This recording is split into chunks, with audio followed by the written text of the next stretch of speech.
Las Vegas could make some sense. Josh Jacobs is on the franchise tag. I think inside of the top 15, the Patriots potentially could make some sense. The Lions have been kind of brought up as a team that could use a pick. I think that he could also be acquired in a trade up because of how talented he is.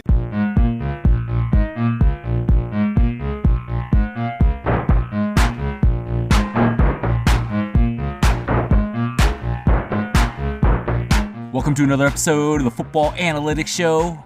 My name is Ed Fang, your host. And on this episode, I'm thrilled to have Benjamin Robinson on the show. He is the creator of Grinding the Mocks.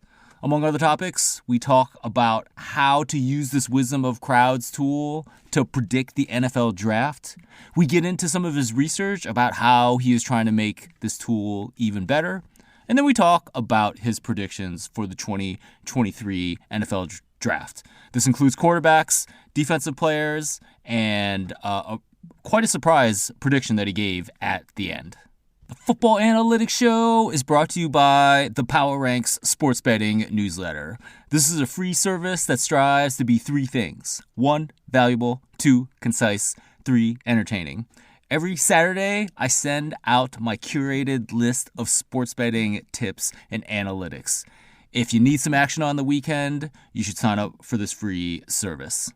To check it out, go to thepowerrank.com. That is my site for using data and analytics for better sports betting tips. Once again, that's thepowerrank.com.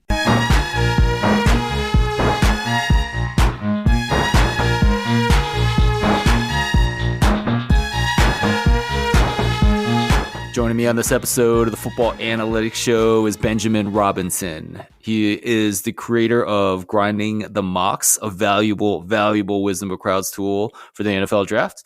And he also writes for Football Outsiders. Benjamin, welcome to the show. Thanks so much, Ed. Good to be back.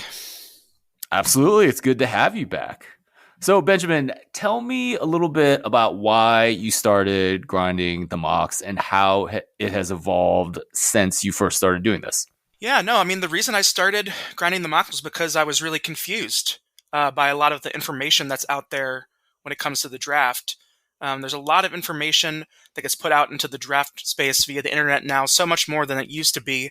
And it's just really hard to kind of decipher what's worth paying attention to and what's really noise. And I also don't have a really strong football background, and so I was interested in kind of trying to find my own way to contribute and trying to understand something that I was really interested in, which I still am, is college to pro projections and the draft. And so, for the most part, that's kind of where it began. That was the origin of, how do I contribute something to this debate other than watching some highlight videos, because I don't really have a football background. And so as someone who was kind of a, outsider, so to speak, that was kind of my entryway into kind of getting my voice heard in discussions about the draft. And so to me, that's kind of where it started. And it's definitely evolved over time. And originally, I kind of thought I came up with this idea when I was watching the 2018 draft on my friend's couch in Pittsburgh. And we're both fans of the draft, and we're both watching the coverage, and we're both consuming information, and kind of just, you get overwhelmed because there's so many experts. There's so many people who claim to know something about the draft, but no one, I think, really looked at the record and said, hey, what have they actually done in terms of being, prognosticators? Are they really good at predicting things, or are they just good at talking on TV? So over time, it started from that, and then now we're kind of a full-fledged kind of data science outfit, basically. We're a mock draft predictive data analytics company, so we do all kinds of work with agents and teams, with other outside companies in the football and sports analytics world, and so it's grown. But to be honest, the thing that really has changed is the level of rigor and research that we apply to the draft. Originally, I was kind of just, hand entering data into spreadsheets, and now I'm scraping data and putting that into databases and running models and all that kind of thing. And I don't think I dreamed about doing that when I was sitting on my couch in Pittsburgh in 2018. That's incredible. That's so cool that you are working with agents and teams. And honestly, in a really short amount of time, right? Like the first 2019 was maybe that first year you started, entering things in by hand? Mm-hmm. Yeah. Yeah, for sure. I've come a long way, both technically speaking, and then also, in the football world. And, I have a lot of people to thank for that. whether it's like Ron Yurko at Carnegie Mellon, Ben Baldwin from when he was at the Athletic, Josh Hermsmeyer from 538, Eric Eager from Pro Football Focus, and who's now at Sumer Sports, um, have all been really great advocates for the kind of stuff that I do and the perspective that I bring. And so I've been really grateful to those people because I didn't come all this way by myself. I had a lot of help. Absolutely. How have kind of things evolved, right? So like 2000 and I mean, you probably just posted things on Twitter 2019, Yeah. right? And then pandemic 2020, there's nothing going on but the NFL draft. You can see where my Yeah. mind's been today. Oh, yeah. The NFL draft, right? Because we had no other sports going on. So is that when you first put up the app, the website? I first put up the app, I think, after the 2018 draft, sometime in that off season, because I initially said the 2018 draft was really intriguing because it seemed like everything that I was seeing and the data kind of proves this out, that Sam Darnold was thought of as the top pick going throughout the season. No one really, there wasn't a whole lot of deviation from that in my small sampling of 2018 mock drafts that I had. I kind of wanted to see if there was anything in there that would say anything about whether this information was valuable at all. And this Right. is also me not knowing that Brian Burke had done a whole bunch of kind of proof of concept work on this as well in, like 2015 or something. Mm-hmm. But yeah, initially it was kind of 2018 as a proof of concept, and then 2019 seeing kind of, well, I want to kind of start doing a more full-fledged process for this, and so that's when it started. And so 2020 was definitely when I kind of took things from that initial start to like the next level, and was kind of been, continuing up ever since. Absolutely, yeah, and working with agents and teams and continuing to do the research. Benjamin, is there like one piece of research that you've done over the last year that kind of stands out to you and that you'd like to tell us about? In terms of like the research that I've done over the past year, um, I've been really interested in this hasn't really made its way into my models yet. I'm really interested in kind of how do we cluster players in terms of kind of their draft curves in my data in the mock draft world. Um, I'm really interested in trying to use kind of like time series clustering methods to kind of find players who kind of have similar draft processes and maybe identify some kind of commonalities they have. Like if certain players have certain draft curves, then they're more likely to get drafted, earlier than expected, or like, Mm-hmm. those type of things. I'm also working on like some data collection and initial analysis that I'll do in the summer about how kind of blended data between mock drafts and NFL draft like player rankings, big boards, can Mm, help kind of make mock draft data better in certain ways. I'm still kind of sure. figuring out a way of doing that. So those are kind of two big things that I've been working on right now. But data collection is still kind of the big thing right now, especially 2 weeks from the draft or so. Yeah, man, I got to run those scrapers every night, right? Because they're Yep. coming fast and furious, Yep. and it won't let up. When you talk about clustering players, I guess the idea is, can you find a comp to someone like Anthony Richardson who really had a fantastic combine and then really shot up, and then can we use that to even better predict where he might get drafted? Yeah, definitely. We also know there's an issue at the core of the mock drafts. Number one is that they're mostly first round mocks. My mock Mm-hmm. draft data at the end of the cycle is usually about 2/3 or so first round mocks, a third multi round mocks. And so we just know that data set is really censored, which means that every time you do a first round mock draft, you know where those players are going, but you don't know anything about where the rest of the players are going. So you end up with this kind of data set where we have to assume a lot of things in terms of analysis that you're doing with that data set. But if you can kind of find similarities in these players, so like for example, there's someone who has this curve and they start out really high and they go like really low. So an example in the past was a guy like, I don't know, Dylan Moses from Alabama, was a linebacker who's did not get drafted 2 years ago.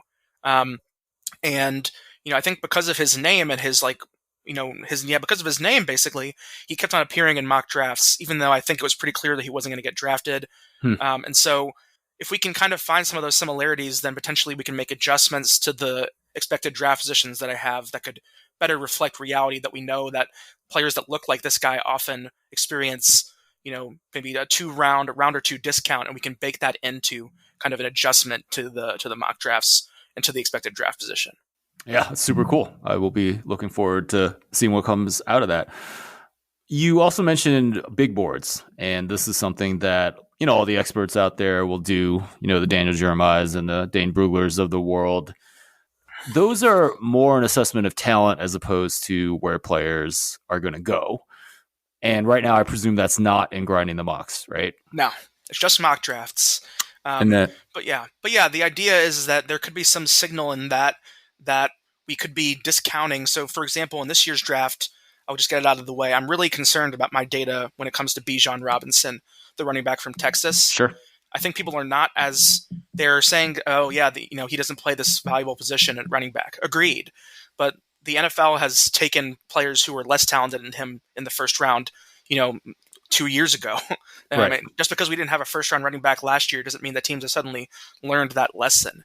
Um, and I think that people are not being as creative or thoughtful. That teams are sort of much more like slaves to these boards than you might think. Like teams come into these rounds, maybe the first round is a little different, with guys that they are targeting in those rounds. And so if they come into those rounds and they see like, hey, this is our board, they kind of don't care as much what has happened. And so I think Mhm. that Bijan Robinson might be, for example, being underrated quite drastically by mock drafts because the draftniks are not being very creative and thoughtful in terms of team fit. And so I put out a mock Right. draft this week at Football Outsiders that had Bijan Robinson going at number 8, Okay. despite him being, in the mid-teens, early 20s in my data for the most of the past months. So for me, I think that there could be signal in these big boards that tell us a little bit more or provide a little bit of signal, as well as providing a bit larger sample size for some Mhm. players that are lower ranked and just don't get as much attention because the mock drafts don't go that far deep. So it's an experiment that I'm kind of work out this summer. What kind of signal exists in this data? Are there certain players where it makes sense to weight those up and weight those down for, depending on how many mock drafts they have, positions and stuff? But yeah, I think that there's a case to be made that the big boards have something to say, and so I'm always a fan of trying to fit more data in and kind of figure out what we want to do with it to see if it helps make the process better. For sure, right? I mean, if you did like a blended model of the mock drafts and the big boards, I think the only question is like, what weight do you put on the big Yeah, boards, right? Like, is it yeah, one it's the exact percent same thing. or is it I'm like trying to figure that out. Yeah. yeah? And I mean, just anecdotally, I know Daniel Jeremiah was high on the cornerback Devin Witherspoon out of Illinois, and he was, behind Christian Gonzalez for a while as the first cornerback, and now is the favorite. I Hmm. think I think you have the two of them pretty close, if I'm not Yep, mistaken. they're very close. Yeah. And yeah, I definitely think there's information in there, right? I mean, I think the narrative is that Gonzalez is the all around corner, kind of like the Patrick Surtain, high Hmm. floor, and then Witherspoon is small ish, and so that's a knock on him, but Hmm. apparently is just an animal in terms of Yeah. being a football player. Yeah. We So also the big boards give us more data too. Like we only get 2 or 3 Daniel Jeremiah mock drafts a year, but now with the big boards, you can now kind of get like 7 because he updates his rankings, and obviously the rankings can reflect. Um, but if Daniel Jeremiah is as great at mock drafting as he is at big boards, which I can't assume he wouldn't be, then that's just more quality data for us to kind of harvest. absolutely, how many folks out there are doing big boards? I don't know. Yeah, I think it's a lot Okay, less than mock drafts. sure, It's definitely a lot less than mock drafts. Because it depends. Like, if you want like a top, like it depends if you think about like big boards or just think about player rankings. I think people do them fairly often. They're just not as publicized because the content's not as good because there's no audience for it or there's a less of an audience for it because people are mostly interested in the mock drafts because of the team component because right, you're telling them this is what their team should do. I think that's right. kind of a lot of what kind of drives traffic and interest in mock drafts is that team element. Like it speaks to everyone, whereas a mock draft only speaks to if you're interested in the player, and that's just a smaller audience. Yeah, for sure. I mean, for the big outlets certainly do it. NFL.com, ESPN, The Athletic, right? Yep, So yeah, it'd be interesting to see. I mean, if you could find at least 10 outlets that did it, there's more it than should. that. Yeah, It's more than that. Okay, well, yeah, yeah, yeah. that seems like enough data. Hmm. Um, when I do wisdom of crowd stuff for NFL preseason, my number is like 20. I Hmm. want like 20, and preferably people that think about football full time for a living. So it sounds like you can get to at least 20. Oh yeah, Yeah. draft night Awesome. community is really big. Yeah, yeah, for sure. So, Benjamin, I am most interested in using grinding the mocks as a tool to help me bet on the draft. And over the years, like, do you have a sense in which the wisdom of crowds is ahead of the markets, and when it's not? I there's a great example last year about some of the sharp.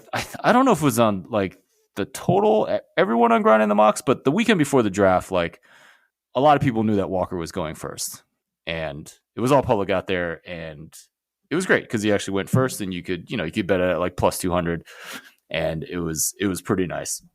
I was actually in Ohio where I couldn't bet when I figured this out, so I actually had to text some people back in Michigan to get down on it, but it all worked out.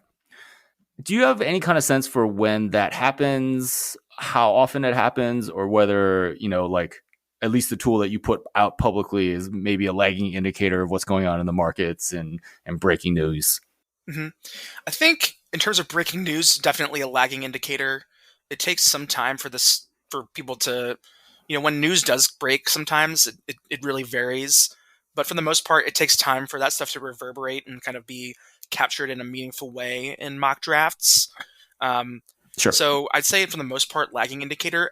It depends on the player. I think for some players, it could definitely be a leading indicator if they're not as talked about, though you don't Mm-hmm. see betting odds as much. Some of these players, I think people know about them, and sometimes there's just not a lot of news about every single player. So to me, I think, yeah, like I think grinding the mocks, it can depending on the player, but I think on your high profile players, it's more likely to be like a lagging indicator than a leading indicator for that Yeah. reason, because the news can so drive some of these markets. But for players that don't have a lot of news, I think that it wouldn't surprise me that we're kind of a leading indicator on some of those players. That kind of helps people understand the universe of players that we should be seeing in these first round mocks and second round mocks, maybe even some of the third rounders too. That's kind of where I'm strongest. But even now in my mock draft that I just did for Football Outsiders, we're 2 weeks away from the draft, and my data says that based on the data now, we should expect only about 24, 25 players that are in my top 32 picks, well, this year 31, to be Mm-hmm. in the first round. Last year was a bit of an outlier, so we'll see if that trend continues. I would really love for that trend to continue, for my data to be really, really predictive of who's going to get drafted in the first round. But but yeah, that's kind of what I'm thinking in terms of this lagging and leading. I think for some players it'll be lagging, and for some players it could be leading. But I don't know. I don't track the betting markets as much as you probably do. Yeah. Well, I don't know if anyone does. I kind of have a little bit of an obsession about it, but You should. yeah, it's just kind of fun. It's a good way for me to when I'm not grinding on my models to like be engaged with players and stuff that I need to know anyway. So like with the first pick last year with Walker, that was probably a little bit of an anomaly because you usually get a lot of news about the first pick. What you're saying is, maybe like a defensive player that is predicted to go maybe the latter half of the first round. That could be the type of player where the mocks are going to be ahead of the markets. Something Yeah. like that. Yeah, I'm not exactly sure how the markets function in terms of the kind of odds and lines they set for those players. Um, but yeah, so to me, yeah, I think that in that case, you can kind of take advantage of the fact that the NFL draft markets are an information market a lot Yeah. more than the markets you'd have for like an NBA playoff game. And so you can take advantage of that with better data than maybe what the books are working on.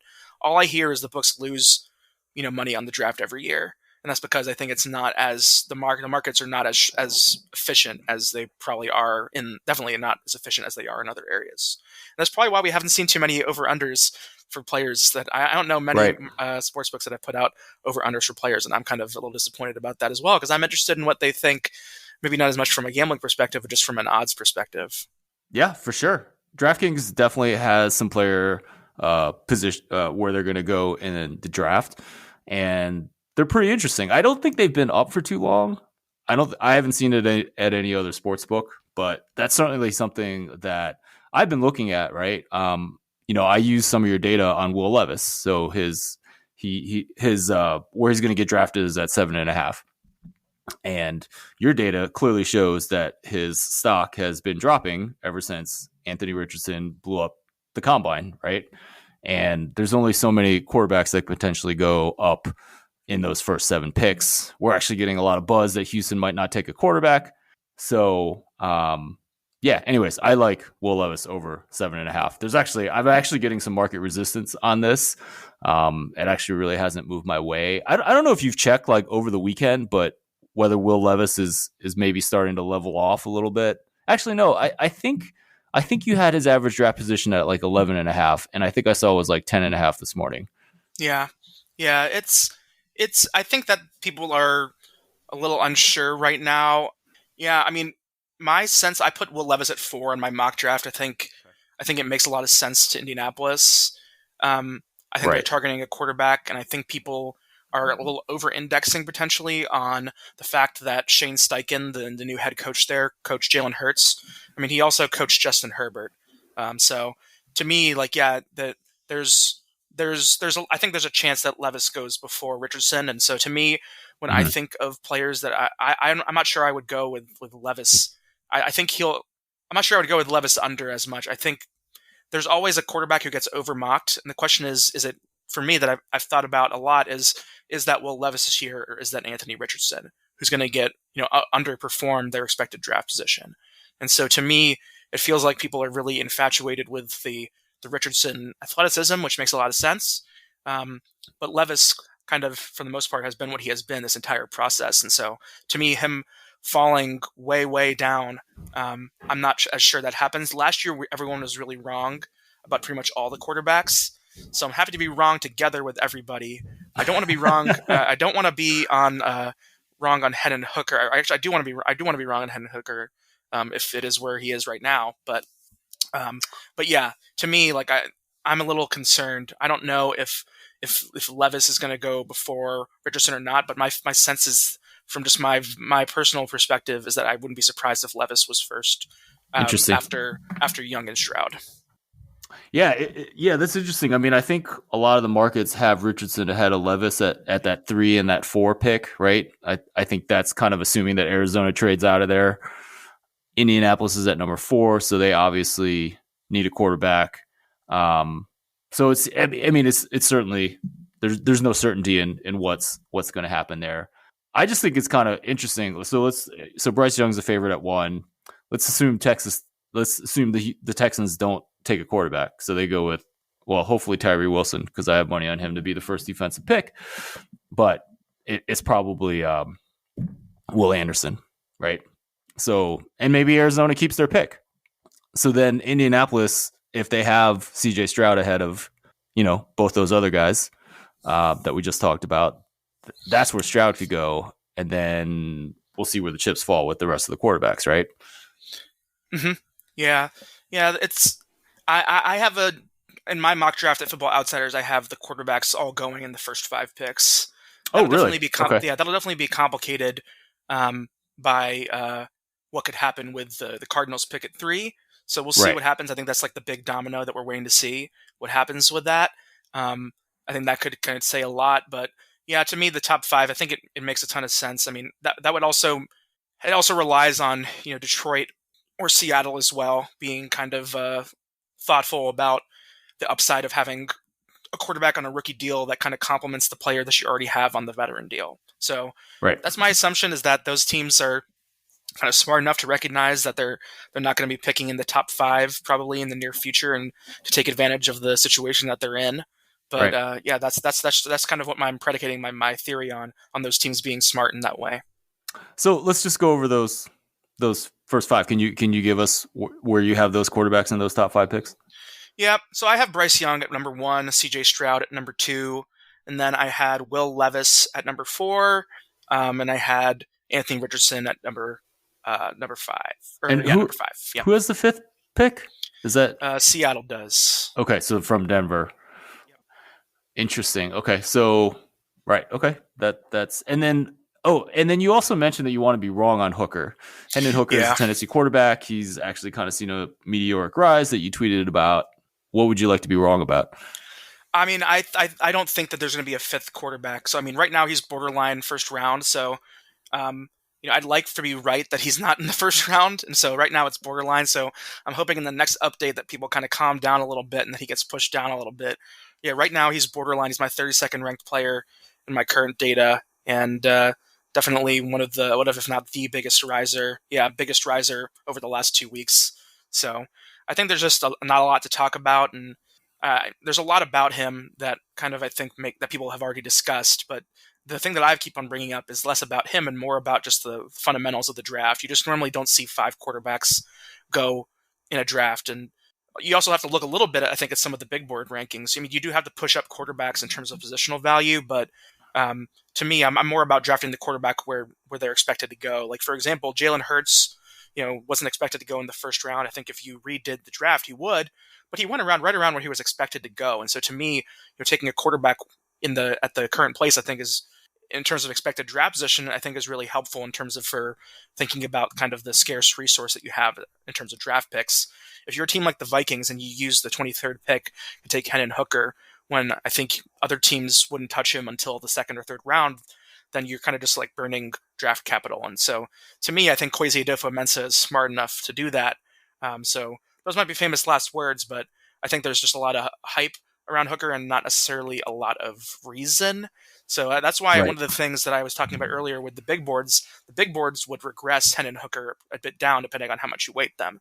But they would potentially weight him down, which I think would be kind of probably a nice thing to do for players whose talent really doesn't match what the mocks are showing.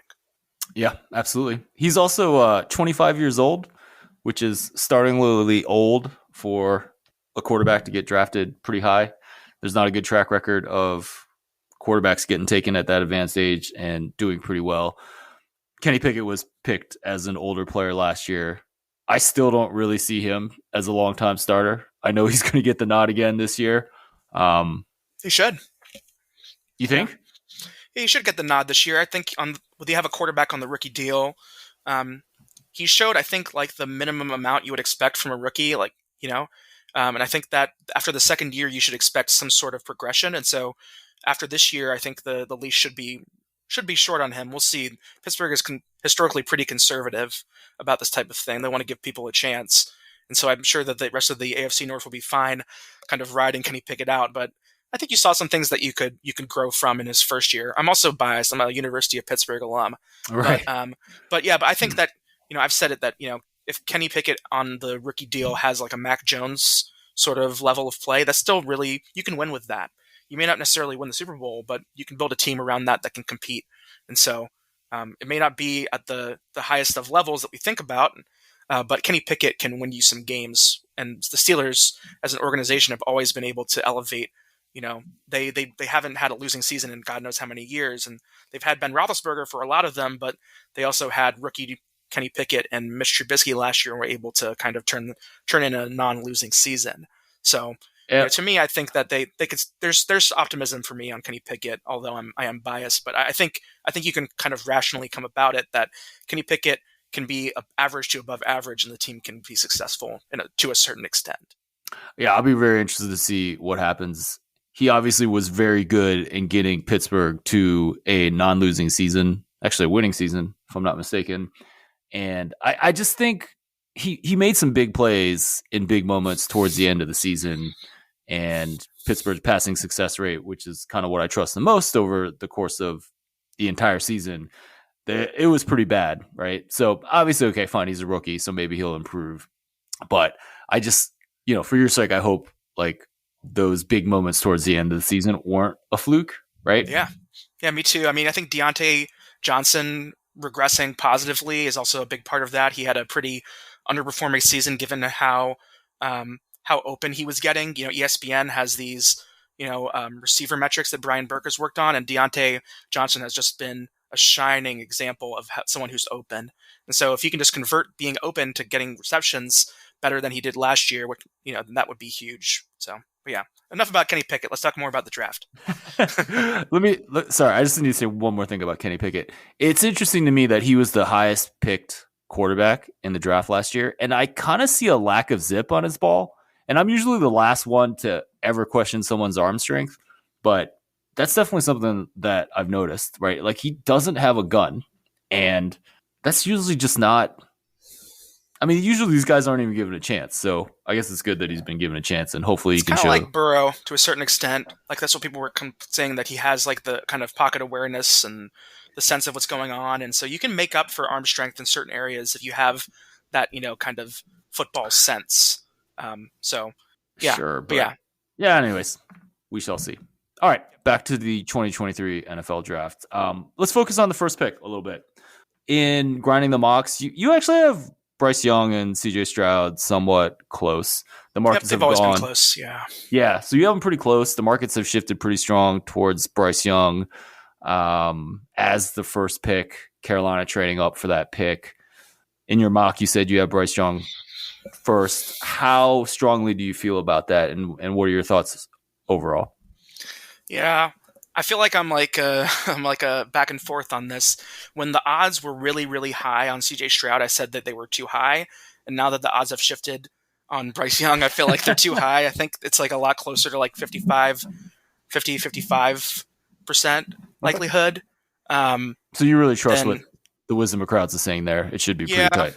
yeah. CJ Stroud started the season as the top quarterback, and then after the season, Bryce Young was the top quarterback, and now they're kind of trading back and forth. To me, the information that pushed Stroud over wasn't his play; it was the fact that people said that Carolina preferred him right after the trade happened. Right. And so, to me, that's the thing that makes me kind of question a little bit is right after it happened. It's not any kind of like change in the scouting report. Like before CJ Stroud was pegged to go number one, he was still the second quarterback, but he was thought of as like to the Colts at 4 or, to the Lions or someone else further down the line. It wasn't like it was so clear that he was the first pick as much. And so to me, nothing had changed about Bryce Young. And I think the kind of the player rankings as well, going back to those, view him as the top quarterback by quite a bit. And so to me, it's the question of, do you trust the evaluation of the quarterbacks, or do you trust this sort of team fit thing? And to me, I think potentially the team fit thing might be overplayed.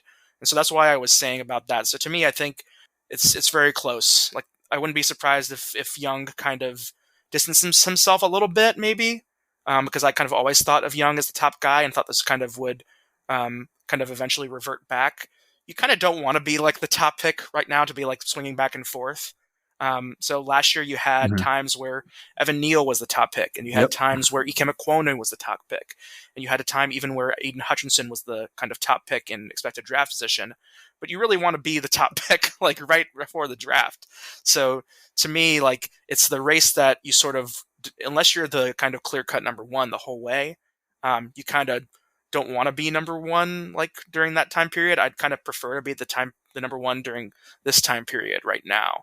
So to me, that's sort of a little bit of what I see in terms of that top pick. I think it's going to be very close. I wouldn't be surprised if either of them go, but I wouldn't, if the implied probability on the odds is like 60% or higher, I'd kind of run from that. I just feel like going back to like the Trevor Lawrence draft where he was, minus 10,000 probably at this point. Yeah. And again, we have a quarterback at the top of the draft. I don't know. I kind of feel like it should be a little bit more in favor of Young, but I mean, clearly that's not what the data is saying. So, yeah, I guess you wouldn't be surprised if it flipped again. So that's interesting. All right, Benjamin. We should talk about some defensive players. We have some elite pass rushers, a multitude of cornerbacks that are probably going to be picked in the first round, and then Jalen Carter out of Georgia. So, kind of, what is your take on these players? Actually, maybe we could start because with the third pick, right? Because I don't. That was your non-quarterback, and Mm-hmm. and then what you see with maybe some of these defensive players. Yeah, I think right now my data sees Will Anderson as the top non-quarterback in the class, and that's kind of been that way since the beginning of the process. So to me, it's not. I wouldn't be surprised if he went first. I think you're not wrong if the odds are favorable to get some Tyree Wilson in there. I think he's definitely has a really good chance of being the second defensive player. And I think that there are people who are saying that they're Will Anderson and Tyree Wilson are a lot closer. When I think about their draft kind of outcomes, I see their ceiling being pretty similar, which is number 3, but I see the floor being a lot lower for Tyree Wilson than Will Anderson. I don't see, Will Anderson making out of the top 10 at all in my mock drafts. You occasionally see Tyree Wilson kind of skirt that, whether it's like Atlanta at 8 or something like that. So there's like very, very few mock drafts in my data set where Will Anderson makes it out of the top 5 usually.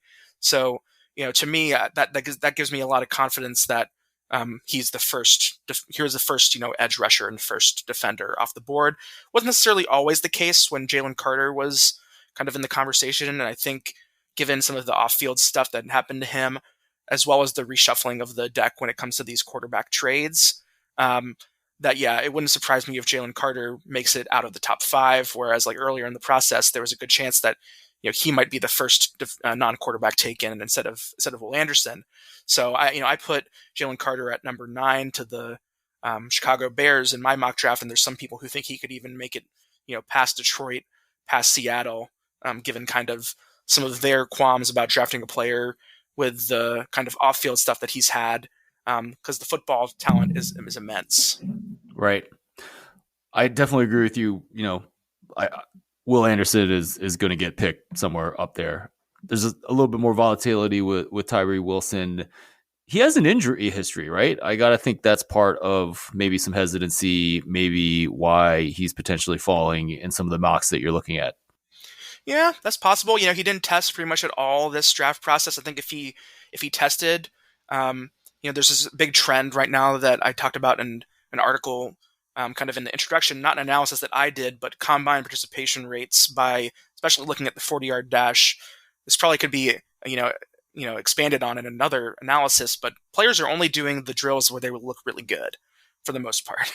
Right. And so, well, the top players. Yeah, the com players. Yeah, exactly. The combine players. So like, so to me, Tyree Wilson, him not working out probably helps him in this case because it doesn't reveal any new information about him. Like maybe his 3 cone isn't as good as Will Anderson, for example. But yeah, to me, there's the injury history.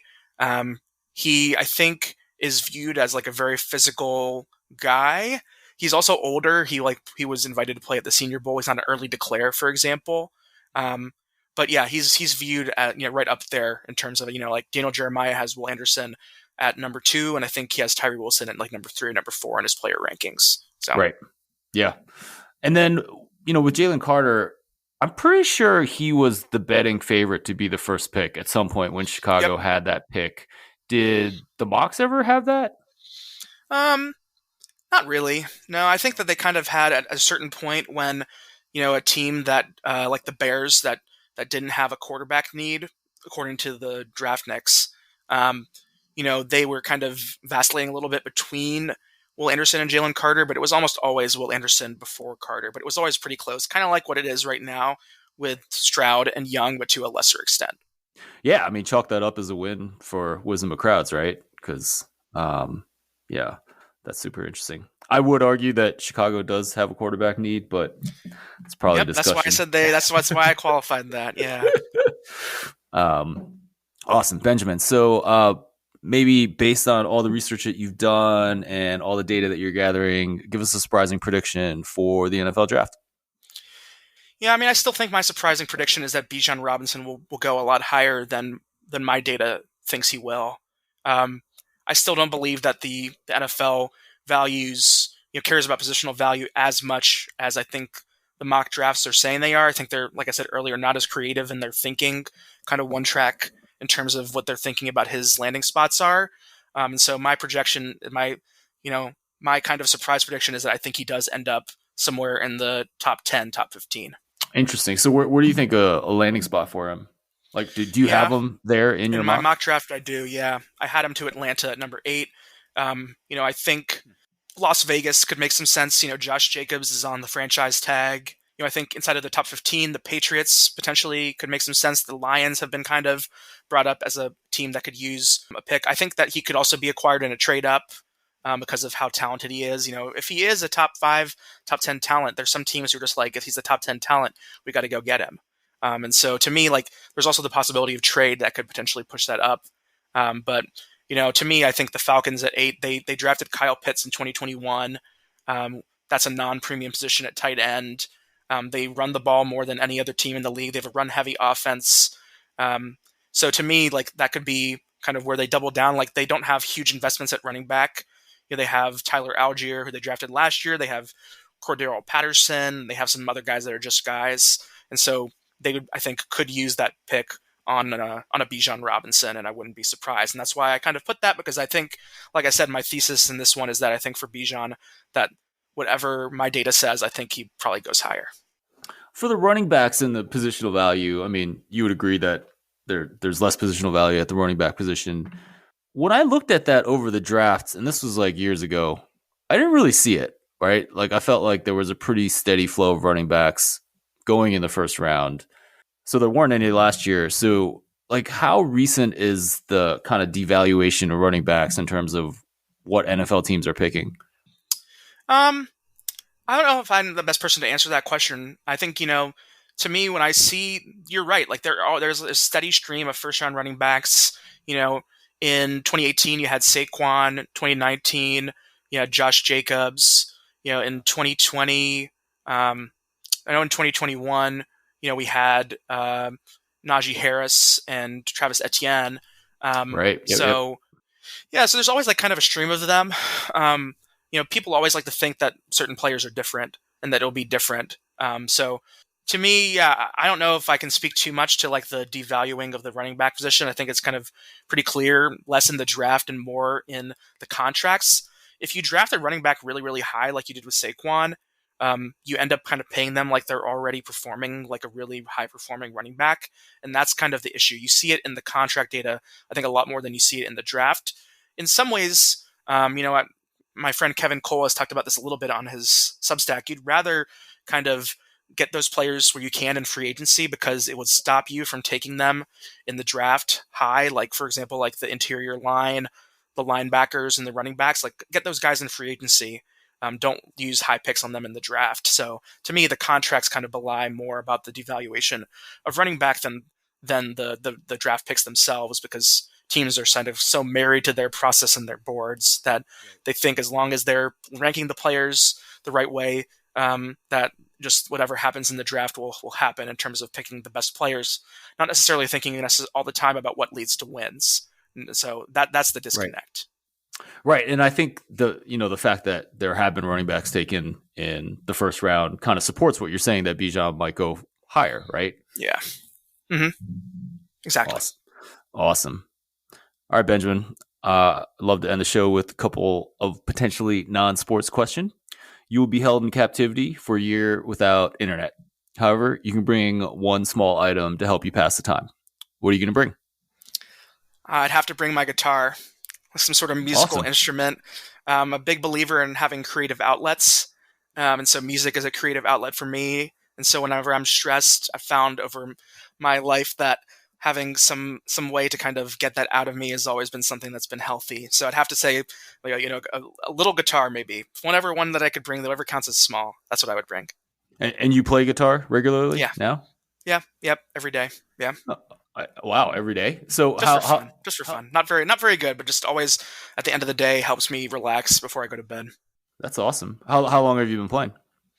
I've been playing since I was in 9th grade. I stopped taking lessons when I was in high school, so I can't say that I can say that I've been playing that long, but it's mostly just for fun. Kind of like if I hear a song, I want to learn how to play it, or if I have some ideas for some of my own songs, I'll just kind of noodle around with them in my room. But yeah, I've been playing guitar for a while now. Oh, that's very cool. Do you have any songs that you've recorded or just have some in your mind? Oh yeah, I've recorded some of them. Yeah, it's not too hard to record them on your phone or on your computer these days. Yeah, for sure. With the right microphones. But yeah, I wouldn't say that they're more. I like to say that I kind of play for me. I don't necessarily like to play for the the audience. So for the most part, yeah, I do that just for myself because I need that creative outlet. So I think it's really important. I absolutely think it is really important to have creative outlet, and it's a less busy time for me now. So I've definitely been doing some more of that. But yeah, it's do you have any other artistic outlets that you do? I mean, in terms of, I really love going out to concerts. So not just playing music, but going out to shows. I'm a big fan of also reading and listening to stuff. So I'm always kind of like, I know you often have asked guests in the past about kind of what books they're reading as well, or things like that. So I have a goal to try to read, between like 5 to 10 books every year, and I sometimes fall a little short, but we're doing okay this year. Awesome. What's the best book you've read over the last year, or maybe since the last? I think I had you on 2 years ago, so maybe the best book since the last time you were on, Oh man. Um, or just a so good one. a good one.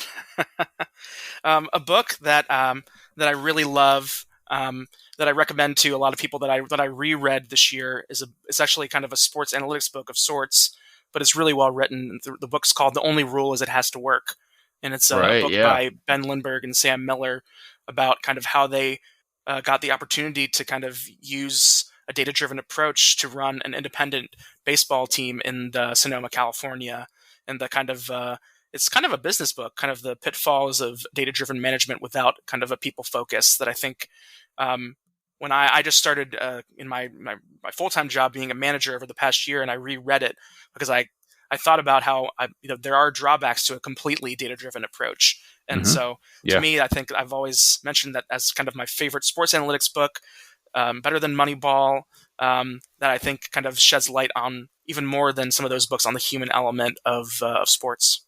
Awesome. Yeah, I'm gonna have to check that out. Ben Lindbergh is a really smart analytics dude, and also a really good writer as well. All right, Benjamin. Last question: if you could be one historical figure, who would you be? This is a tough one, but it kind of digs into my past a little bit. So I'd have to pick Sandy Koufax.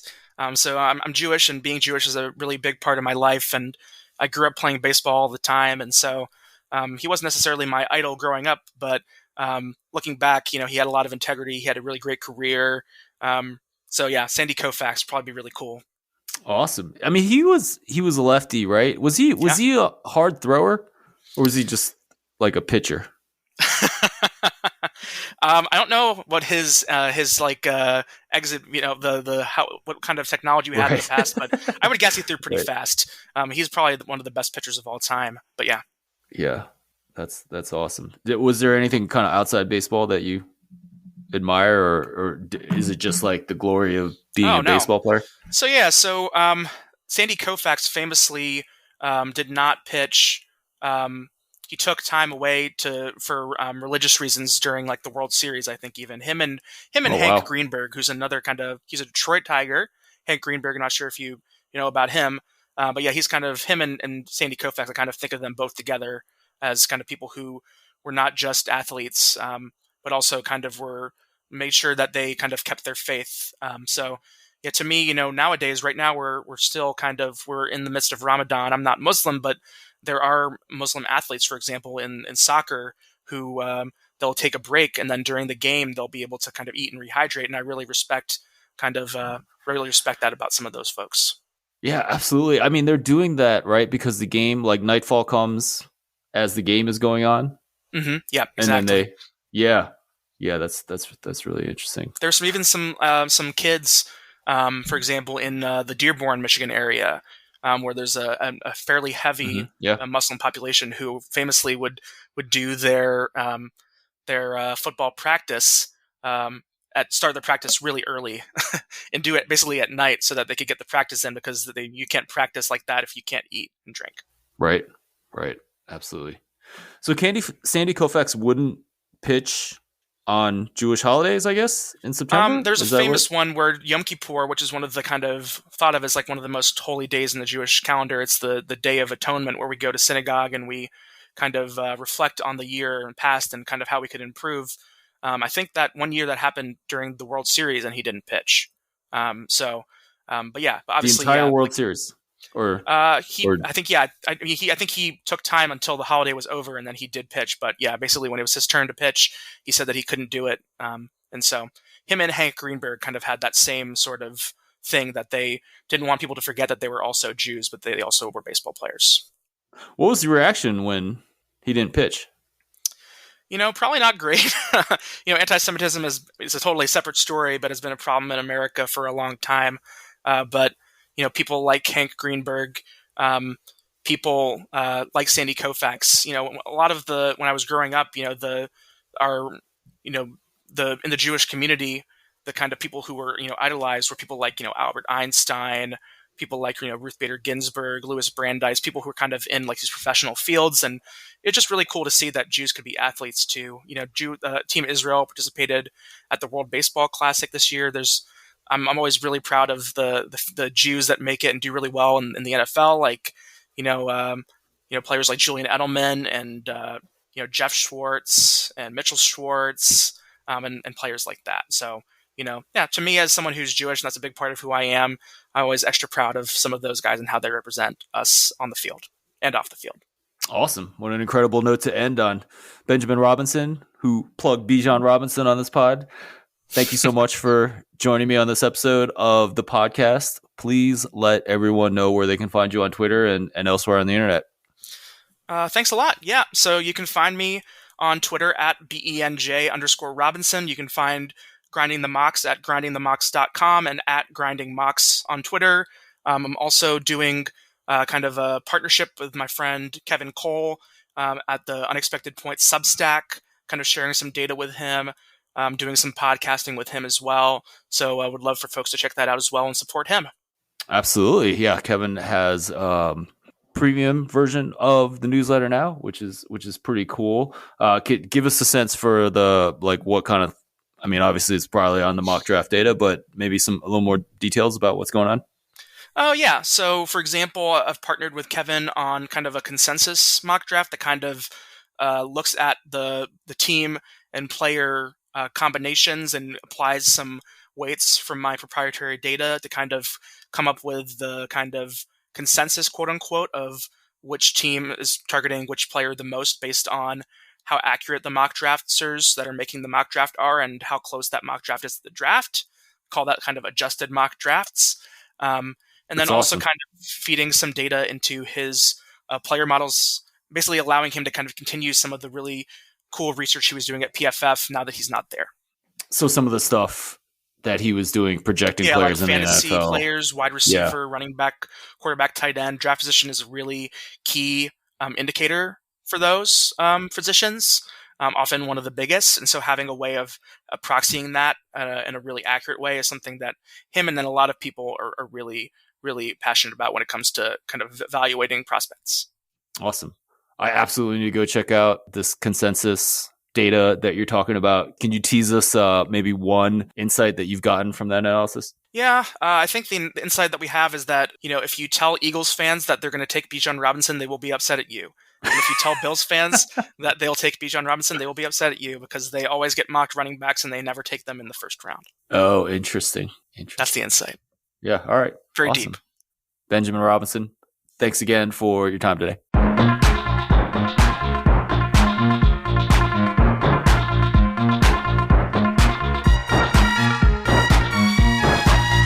Thank you for listening to this episode of the Football Analytics Show. My name is Ed Fang, your host. I really hope you enjoyed some of the insights from Benjamin Robinson. I'm certainly following all his work, and I'm going to be checking out Unexpected Points and all the things that he does there.